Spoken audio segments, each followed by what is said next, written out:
Olá pessoal, graça e paz, pastor João Flávio Martinez, em mais um vídeo para o nosso canal aqui do YouTube, também do Facebook e Twitter, transmitindo para essas 3 mídias sociais. Esse vídeo aqui, estamos fazendo ele para explicar sobre, primeiro, o ato de Jesus ter feito lodo e colocado esse barro nos olhos de um cego, a sombra de Pedro e os aventais de Paulo. A pergunta seria, isso também não é curandeirismo? Isso também não estaria descumprindo o artigo do Código Penal brasileiro? Então nós vamos analisar essa questão, tá? Vamos fazer uma análise teológica do assunto. Infelizmente nós temos muita coisa acontecendo na igreja brasileira. A necessidade de novidades faz com que as pessoas criem doutrinas ou inventem coisas que não são normativas no Novo Testamento, nem faz parte da história ou da ortodoxia da igreja. E isso nós temos muito no contexto evangélico brasileiro. Lamentavelmente, a igreja evangélica brasileira, ela vive um caos teológico. Ela cresceu muito rapidamente e o conhecimento e a bagagem, o conteúdo teológico, ele não se desenvolveu ao mesmo tempo. Então nós estamos vivendo assim esse caos. Foi a rapidez com que o processo aconteceu. Toda vez que um processo ele é atropelado, o caos ele impera. Então nós vivemos isso no Brasil. Espero em Deus que a igreja com os seus líderes vão acordando para os fatos, vão se despertando para os fatos teológicos, vão valorizando a Bíblia e que essas crendices e meninices fiquem para trás para que nós vivamos realmente um avivamento poderoso e abençoado no Brasil. Mas vamos lá. Sobre cura divina. Então, cura divina é uma coisa, curandeirismo é outra. Por que eu digo isso? Porque quando nós falamos de cura divina, nós falamos de um ato divino, de um ato de Deus. Um ato que é claro, visível e tangível na vida da pessoa que recebeu.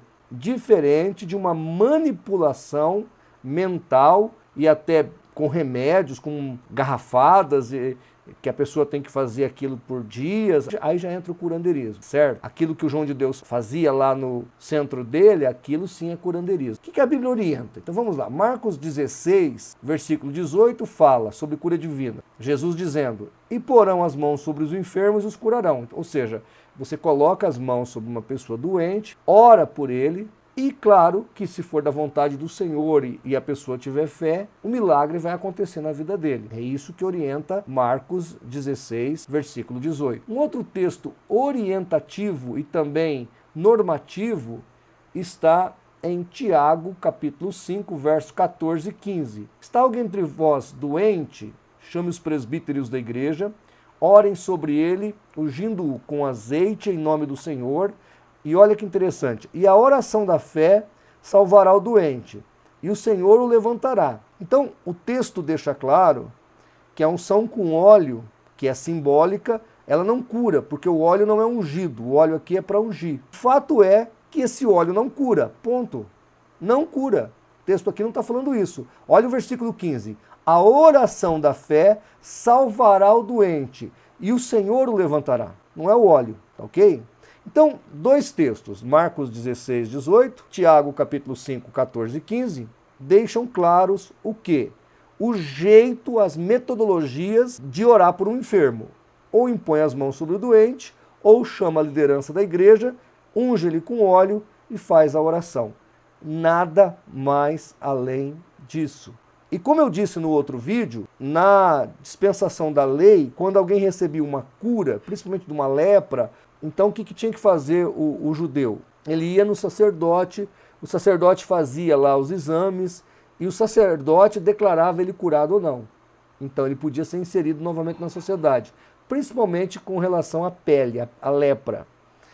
Hoje, se a pessoa recebeu uma oração, imposição de mãos, ou ungiu com ela com óleo, sobre um câncer, sobre um tumor, sobre uma determinada enfermidade, o que ela pode fazer? Ela vai ao médico, faz novos exames e se caso a enfermidade sumiu, ela testemunha. Deveria ser essa atitude tranquila de um cristão evangélico diante dos fatos. E aí, quero deixar isso bem claro, tanto os continuistas quanto os cessacionistas deveriam ter essa atitude, porque mesmo aqueles que creem que os dons cessaram, oram pelos enfermos também. Eles não creem que existe o dom, mas Deus pode curar alguém ainda, se quiser. Tá ok? E os continuistas acreditam que alguém tem determinado dom ou é usado como está em 1 Coríntios 12:7, por determinado dom, por exemplo, de cura. Então essa pessoa orou por você, orou por alguém na sua igreja. A pessoa se sentiu curada, vai até o médico, faz os exames, constatou que está curada, testemunha, ok? Ponto. Esse é o jeito certo, esse é o método certo.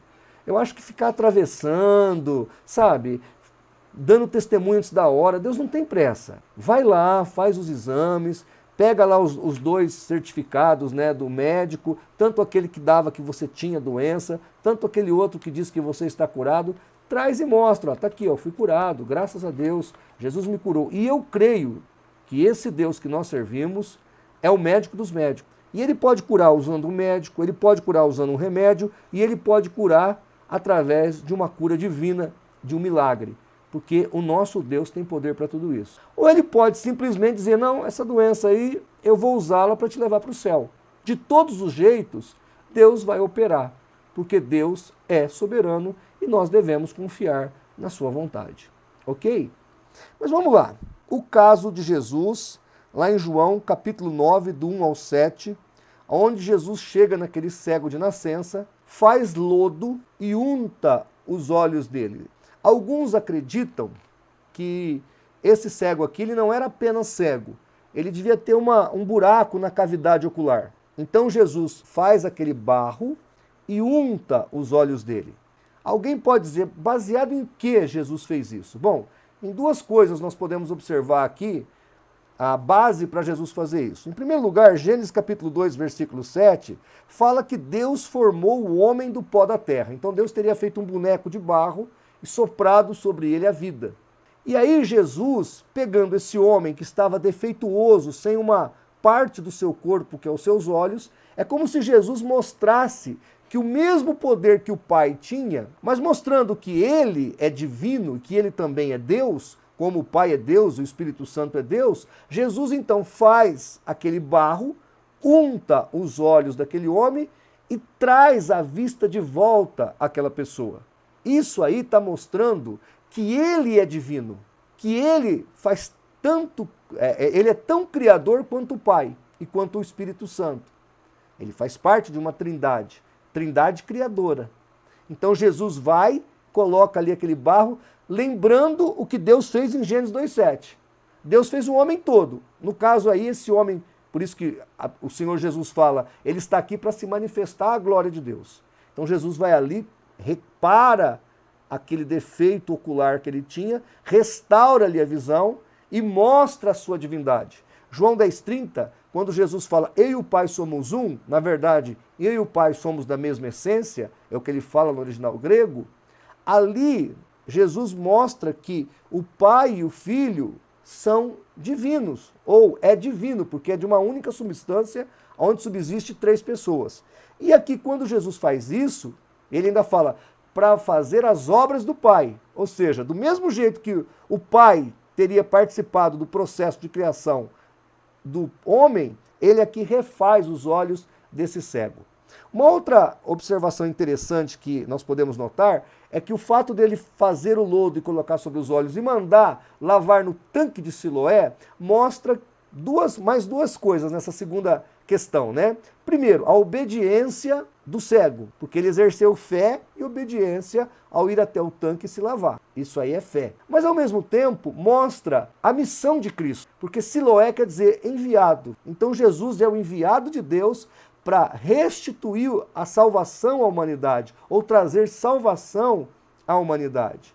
Então tem todo esse simbolismo, esse ato de Jesus é todo simbólico, ele tem todo um viés teológico, tem todo um viés messiânico por trás dessa ação dele. E o mais importante, essa atitude de Cristo não é normativa. Isso aqui não deveria ser repetido. Foi feito por Cristo para mostrar a sua divindade, a sua messianidade. Por isso, então, Jesus untou ali o barro nos olhos do cego e fez esse milagre. É importante nós notarmos também que ele, como Deus, ele não tem parâmetros humanos para estar encaixado.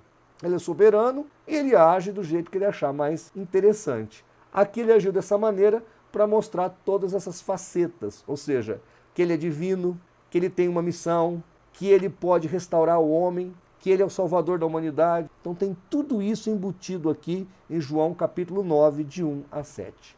Ok? Ficou claro?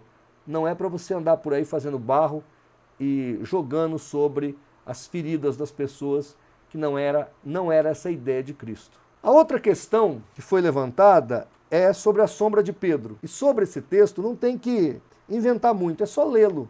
Atos capítulo 5, do verso 14 ao verso 16. Vou pôr aí na tela do vídeo. Olha aí. Em número cada vez maior, homens e mulheres criam no Senhor e lhes eram acrescentados, de modo que o povo também levava os doentes às ruas e os colocava em camas e macas, para que pelo menos a sombra de Pedro se projetasse sobre alguns, enquanto ele passava.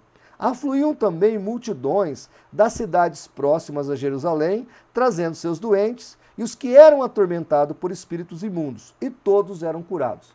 Veja, em nenhum momento é dito que a sombra de Pedro curava. As pessoas traziam ali os enfermos próximos de onde Pedro ia passar. Então veja, o texto aqui de Atos capítulo 5, do verso 14 ao 16, deixa claro a crendice popular. De forma nenhuma explicita uma doutrina da igreja primitiva, ou que a igreja primitiva acreditasse nisso. As pessoas acreditavam nisso. Não que a igreja acreditasse, ou que a igreja tenha determinado que enquanto um pregador está orando pelos enfermos, a sombra dele vai curá-las. De forma nenhuma. Tá? O texto é muito claro. Explicita o misticismo das pessoas. Tá, ok? Mas não era isso ensinado pela igreja, nem foi deixado isso como uma normativa para ser praticado. Então o texto, para mim, esse aqui é o texto mais claro, ele não retrata essa ideia que esses curandeiros querem transmitir. Tá ok? Os aventais de Paulo. Os aventais de Paulo, nós vamos encontrar a história em Atos, capítulo 19, do verso 11 ao verso 12. Deus fazia milagres extraordinários por meio de Paulo, tanto que as pessoas pegavam lenços e aventais e os levavam para os doentes tocarem. É o que o texto está dizendo, está aí na tela do seu vídeo. Deus fazia milagres extraordinários por meio de Paulo. As pessoas pegavam seus lenços e levavam para os doentes. Elas acreditavam nisso. Não a igreja, não o apóstolo Paulo. Mas deixa eu aqui expor aqui 5 observações feitas pelo nosso saudoso pastor Natanael Rinaldi. Primeira observação que o pastor Natanael Rinaldi faz sobre o texto de Atos 19, de 11 a 12, é o seguinte. Atos 19, de 11 a 12, deixa claro que quem fazia os milagres era Deus, e não os lenços e aventais usados por Paulo. Deus fazia milagres extraordinários. Atos 19, 11. Então, todos os milagres eram feitos por Deus. O texto deixa claro que lenço e avental não fazia milagre. Ok, pessoal? Tá claro? Segunda observação. Paulo não distribuiu seus próprios lenços e aventais, por exemplo, como faz Valdemiro Santiago. Foram as pessoas que pegaram seus lenços e os seus aventais. O apóstolo nunca fez apologia aos chamados objetos ungidos. Nunca. Em nenhum momento no Novo Testamento nós vamos encontrar que esses objetos tinham poderes curativos ou mágicos. Se caso isso tivesse, seria curandeirismo e não cura divina. Terceira observação, o apóstolo Paulo não cobrava pelos lenços e aventais, nem tampouco pelos milagres realizados por Deus através dele. Outro dia eu estava lendo uma matéria no jornal aqui, um jornal gospel, onde foi retratado que depois que o Valdemiro Santiago levou aquela facada e a camisa dele encheu-se de sangue, aquela camisa foi passada nos doentes, nos enfermos, claro, depois de uma generosa oferta. E aí, segundo é contado lá por eles, milagres aconteceram. Então, de um acidente que aconteceu dentro da igreja dele, o Valdemiro Santiago fez milhões, vendendo o toque numa camiseta ou numa camisa ensanguentada, num ato que houve ali de tentativa de homicídio dentro da igreja dele. Isso é absurdo, gente. O sangue do Valdemiro Santiago ou a camisa dele não tem poder curativo. O que cura as pessoas é o poder de Deus, nunca o poder do homem ou o sangue do homem. É uma blasfêmia de alta envergadura esse tipo de coisa que aconteceu na Igreja Mundial do poder de Deus lá. Quarta observação aqui que o pastor Nathanael Rinaldi faz é a seguinte: Paulo não atribuiu poderes miraculosos aos seus lenços e aventais. Era Deus quem operava os milagres. Paulo jamais declarou isso. Quinta observação: esse fato não constitui uma doutrina a ser seguida. Deus, através deste episódio, não está nos ensinando a buscarmos objetos ungidos sempre que tivermos um problema. A fé tem que estar voltada a Deus e não a um objeto qualquer. Então, a ideia do texto bíblico é fomentar a fé e não, digamos assim, a crendice em um lenço ou um avental que porventura teria poder.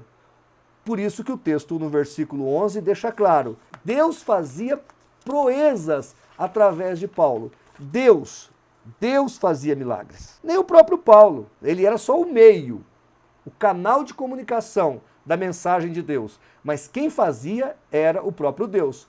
Teve um texto lá quando Pedro e João curam um paralítico na Porta Formosa.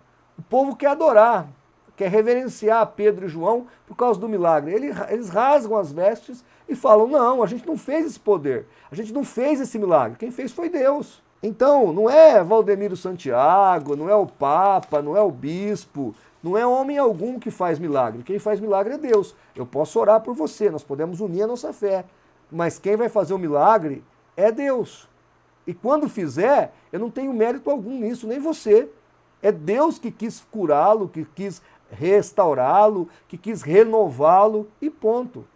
Então, irmãos, resumindo aqui o nosso vídeo, qual é a diferença entre curanderismo e cura divina? Ora, o curanderismo, ele está em colocar poder em objetos mágicos, em líquidos mágicos, em bebidas mágicas, está entendendo? Em atos e ritos. Não é o caso da cura divina. A cura divina é uma oração, em nome do Senhor Jesus. A pessoa, depois que recebeu essa oração, caso não foi uma cura instantânea, como um paralítico andando, como um cego vendo, ela vai até o médico, constata a sua cura, vem e dá o testemunho. É assim que é a cura divina. A cura divina é um ato divino, do próprio Deus para o doente enfermo. Claro, pode ter alguém orando, alguém ungindo você com óleo, mas não há objetos mágicos aí, não há homens mágicos nesse processo, não há ritos mágicos nisso, é apenas uma oração. E Deus fará o milagre, Deus levantará o doente. Ponto. Caso contrário, é curanderismo, está incluído no Código Penal brasileiro e é incluído na Bíblia Sagrada como heresia, esse tipo de mandinga que muitos pregadores aí da fé usam, enganando as pessoas e indo contrário à vontade de Deus. Ok? Espero que você tenha entendido aí as nossas explicações, espero que as nossas explicações possam ter encontrado no teu coração, porque os textos bíblicos são explícitos, eu não consigo ver nos textos essas mágicas, essas mandingas, esses ritos que esses pregadores veem, e é muito triste porque se eles ainda dessem de graça, né? Não, mas é vendido corneta ungida, rosa ungida, sal ungido, sabonete ungido, espada ungida, lenço ungido, e tudo custa caro. Outro dia a mulher do Agenor Duque estava com o pé cheio de óleo, então o doente tinha que vir e pôr a mão no pé dela, passar a mão no pé dela, pegar o óleo e passar nele. Só que aí, nesse processo, antes ele tinha que botar uma nota de R$100 para poder passar a mão no pé da mulher do Agenor Duque.